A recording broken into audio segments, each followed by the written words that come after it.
కొంతమందికి sugar down అయ్యి రావచ్చు. అట్లాంటి వాళ్ళకి గ్లూకోజ్ లాంటివి కూర్చోపెట్టి మనం ఏదైనా ట్రై చేయొచ్చు గానీ, అది షుగర్ డౌన్ అయ్యి వస్తేనే.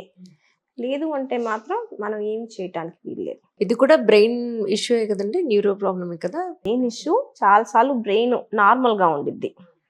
ఫిట్స్‌లో కూడా అది కనెక్షన్స్‌లో ఇంటర్ న్యూరల్ కనెక్షన్స్‌లో డిఫరెన్సెస్ వల్ల రావచ్చు. జెనెటిక్ బేసిస్‌గా రావచ్చు. కొంతమందికి కొన్ని ఇన్ఫెక్షన్స్ వల్ల రావచ్చు. ఇప్పుడు ట్రీట్మెంట్ ఉంది కదా ఫిట్స్‌కి. ఒక్కొక్కళ్ళకి 1 ఇయర్ చెప్తాం. ఒక్కొక్కళ్ళకి 3 ఇయర్స్ చెప్తాం. ఒక్కొక్కళ్ళకి లైఫ్ లాంగ్ అని కూడా చెప్తాం. ఎందువల్ల వచ్చిందో దాన్ని బట్టి. సో, వచ్చే ఫిట్స్ అన్నిట్లో ఒకేలా ఉండొచ్చు చూడటానికి. బట్ రీజన్ ఒక్కొక్కళ్ళకి ఒక్కొక్కటి. జెనెటిక్ ప్రాబ్లమ్ వల్ల వచ్చింది అంటే మనం టాబ్లెట్స్ ఇచ్చి దాన్ని మార్చలేం. అవును. సో, అది మిగిలిపోద్ది. ఎప్పటికి ఇస్తాం. పేషెంట్‌కి బ్రెయిన్ టీబీ వచ్చి ఫిట్స్ వచ్చిందనుకోండి. మనం బ్రెయిన్ టీబీ ట్రీట్ చేయగలం.